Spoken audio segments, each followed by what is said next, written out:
التخیلات الموجبہ للخذلان، دو چیزیں کہ بیداری کا دوسری منزل یہ ہے یقظہ اور بیداری کی کہ انسان ان دوائی ان محرکات سے اپنے آپ کو بچا لے جو شیطان کے پیدا کردہ محرکات ہیں، اور شیطان طرح طرح کی زینتیں دے کر ہمیں بہکاتا ہے اور نفس کو لبھاتا ہے طرح طرح کی زینتوں میں، طرح طرح کی عیشوں میں، عیش و عشرت میں، اور طرح طرح کی دنیاوی زینتوں میں، اور طرح طرح کی دنیاوی خواہشوں میں، اور طرح طرح کی دنیاوی شہوتوں میں، اور طرح طرح کی دنیاوی راحتوں میں انسان کو شیطان اکساتا ہے اور اس کے دل میں یہ چیزیں مزین کر کے دکھاتا ہے، اس کی آنکھ کو، اس کا دل ادھر راغب کرتا ہے۔ یہ دوائی ہیں، یہ دعوے ہیں، تقاضے ہیں جو شیطان ہمیں غفلت کی نیند سلائے رکھنے اور اللہ کی راہ سے ہٹائے رکھنے اور تباہی اور بربادی کے راستے پہ ڈالے رکھنے کے لیے شیطان جو زینتیں دے دے کہ ہمیں لبھاتا ہے، للچاتا ہے، تو فرمایا اس سے اعتراض کیا جائے، اس سے بچا جائے۔ اس کے طریقے شرائط اور آداب میں آئیں گے، ابھی صرف منزلیں بیان کر رہا ہوں کہ انسان جب اگلی منزل میں جائے تو اس سے بچ جاتا ہے۔ زُيِّنَ لِلنَّاسِ حُبُّ الشَّهَوَاتِ مِنَ النِّسَاءِ وَالْبَنِينَ وَالْقَنَاطِيرِ الْمُقَنطَرَةِ مِنَ الذَّهَبِ وَالْفِضَّةِ، یہ تمام چیزیں اولاد کی محبت، بیویوں کی محبت، مال و دولت کی محبت، رہائش گاہوں کی محبت، اموال تجارت کی محبت، راحت و سکون کی محبت، طاقت اور اقتدار کی محبت،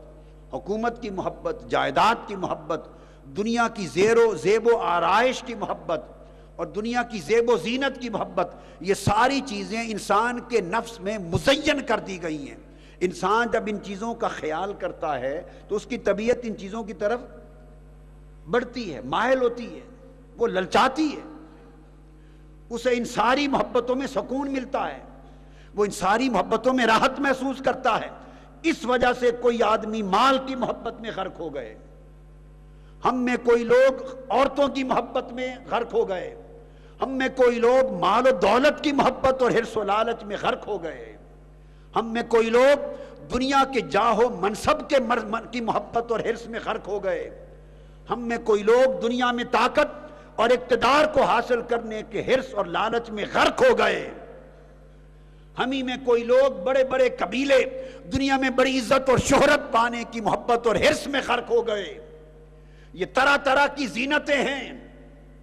یہ طرح طرح کی تباہی، روحانی تباہی اور روحانی ہلاکت کے مناظر ہیں جنہیں سجا دیا گیا ہے، جنہیں خوبصورت بنا دیا گیا ہے، جنہیں مزین اور آراستہ کر دیا گیا ہے، اور ہمارے نفس کو، ہماری طبیعت کو ان کے ساتھ میل بنا دیا گیا ہے۔ کسی کی طبیعت اس میں کھو گئی، کس کی طبیعت اس میں کھو گئی، اس میں کھو گئی، الغرض وہ طبیعت ان شیطانی نفسانی زینتوں میں کھو گئی، اور کھو جانے کا مقصد شیطان کا کیا تھا کہ وہ آخرت کی زینت نگاہ سے اوجھل ہو جائے۔ اگر بندہ ان میں کھویا رہے تو غفلت کی نیند سویا رہتا ہے، آخرت کی طرف رغبت پیدا نہیں ہوتی، آخرت کی زینت کی طرف مائل نہیں ہوتی اس کی طبیعت، آخرت کی نعمتوں کی طرف رجحان نہیں ہوتا، اس کی طبیعت کا میلان نہیں ہوتا، جب تک آخرت کی طرف اس کی طبیعت میں ذوق اور رغبت اور محبت پیدا نہ ہو،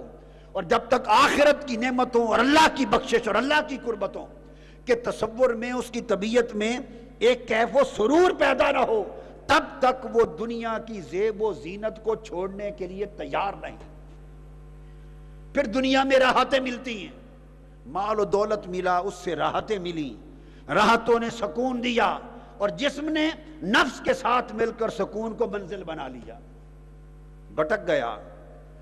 اس سکون کا توڑ تبھی ہوگا جب اس غفلت کی نیند سے کوئی جاگے گا اور اندر کی باطن کی آنکھ کھلے گی، اور اسے نظر آئے گا کہ نہیں نہیں آخرت میں بھی کچھ راحتیں ہیں، اللہ کے حضور بھی کچھ راحتیں ہیں، اور وہ موازنہ کرے گا کہ نہیں مرنے کے بعد کی جو راحت ہے اس کی قدر و قیمت ہی کچھ اور ہے، اس کے مقابلے میں یہ راحتیں کوئی حیثیت نہیں رکھتی، آخرت کی زینتوں کے مقابلے میں یہ زینتیں کچھ نہیں ہیں۔ جب ان کو اعلیٰ دیکھے گا، عرفہ دیکھے گا، راحت و آرام میں اور عیش و عشرت میں اور سکون میں اور کیفیت میں اور لذت میں اور حلاوت میں اور طبیعت کے اطمینان میں ان کو اعلیٰ عرفہ دیکھے گا تو تبھی ادھر بیزار ہو کر ادھر بیدار ہوگا، اس طرف راغب ہوگا۔ فرمایا ضروری ہے کہ شیطان جن جن چیزوں کی طرف بلاتا ہے ان سے بچا جائے۔ تو دوسری منزل میں، پہلی منزل میں انسان بیدار ہوا تھا غفلت کی نیند سے، دوسری منزل پر بیدار ہونے کے بعد اگلا سٹیپ آ گیا، آپ نے دیکھا نا اگلی منزل کہ اب اسے شعور بیدار ہو گیا ہے، اب جدھر وہ لپک لپک پر کر جاتا تھا شیطان کے بلاوے پر، اب اس کے قدم تھم گئے ہیں، رک گئے ہیں، اب وہ سوچتا ہے اور اس کی سمجھ میں آنے لگا ہے کہ نہیں شیطان تو مجھے میری بربادی کے لیے بلا رہا ہے، اور نفس اس شیطان کا نمائندہ ہے میرے اندر، اس کا ایجنٹ ہے۔ نفس جو کہتا ہے دراصل یہ وہی ہے جو بات اسے شیطان سمجھاتا ہے، لہذا نفس جس شے کو پسند کرتا ہے اس بندے کو یہ تنبہ ہو گیا، سمجھ میں آ گئی کہ نفس جس چیز کو پسند کر رہا ہے میرا نفس، دراصل وہ شیطان کا پیدا کردہ داعیہ ہے، وہ ایک داعیہ ہے جو شیطان نے ابھارا ہے، یہ شیطان کا مکر ہے، لہذا میں بچ جاؤں۔